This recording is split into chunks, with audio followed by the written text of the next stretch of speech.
This is definitely the rom-com we deserve.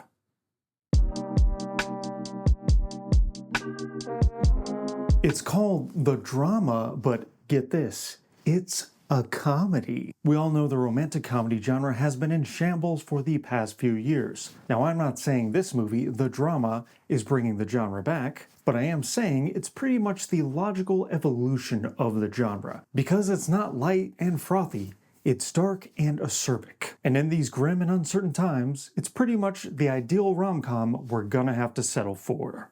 It's 1 week away from the wedding between Emma and Charlie. Charlie, played by Robert Pattinson, is kind of a doofy but well-meaning guy, and Emma, played by Zendaya, is the successful, if enigmatic, partner. One night, while testing wines out for the wedding with friends, the conversation goes to a provocative place. What's the worst thing you've ever done? And when it gets to Emma, her answer genuinely shocks the entire table, and it throws Charlie into a bit of a spiral. Now he's looking at his love way differently. Is she the same woman he thought he was going to marry? Should they still get married? As the days count down to their wedding, Charlie must make a decision. Can he deal with who this person is now, or will the entire wedding erupt into chaos? If the rom-com has gone by the wayside, then the dark comedy has too. And the drama definitely puts dark back into the dark comedy subgenre. Because this is a prickly movie that asks the tough questions. Is a person irredeemable? Can they ever be forgiven for something they did or almost did in their past?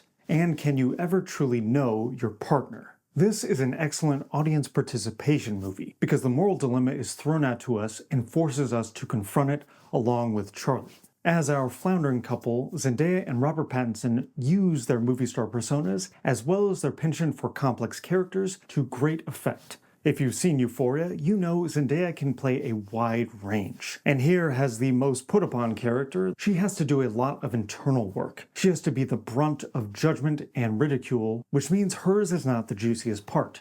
That goes to Robert Pattinson, who, even though he's played romantic and brooding characters like Edward Cullen and Bruce Wayne, relishes most the ability to play a neurotic doofus. Charlie is a character who really wants to put on social airs. He wants them to be the ideal couple, planning the perfect wedding. So when all that seems to crumble, and they now have to go through the motions of picking out a cake, hiring a photographer, arguing about a DJ, well, that mask of social sanity starts to slip.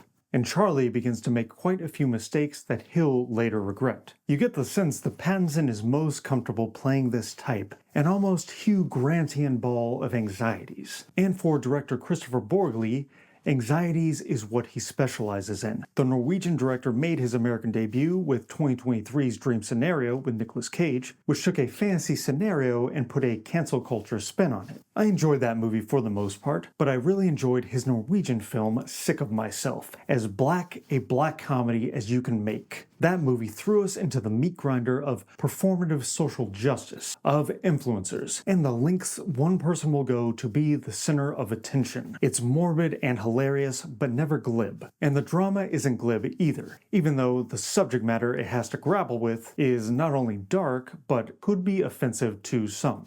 Well, offensive that is, if you don't have a sense of humor. Because even though the movie doesn't quite plumb the depths of the implications of Emma's past transgressions, it at least tries to take it seriously enough to where the comedy doesn't come from that subject, it comes from the character's reactions and the fallout from it. And you can tell Borgli delights in making us squirm. Some of you may be able to handle the dark humor, but you might not be able to handle the cringe. Because this movie, especially towards the end, when we reach the wedding, really wants to twist the knife in how social niceties can completely go by the wayside, and all the honesty and vulnerability that has been weighing on us can come spewing out, sometimes literally, because a lot of characters vomit in this movie. So yeah, this is a funny movie. The revelation of Zendaya's character made me cackle, because it's audacious, and it's quite a setup for a dark comedy of manners. But I do wonder how this movie will hold up on rewatch, and if its shocking premise isn't just a novelty that will wear off. Time will certainly tell, but I do know that I enjoyed the squeeze this movie put on its characters, the uncomfortable position it put its audience in, and the simple delight of watching Robert Pattinson make a total ass of himself.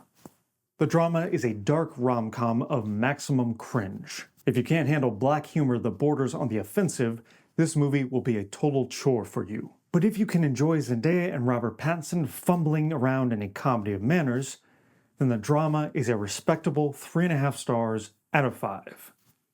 If you like this review, please like and subscribe or follow me on Letterboxd at RamirzS316. What's the worst thing I've ever done?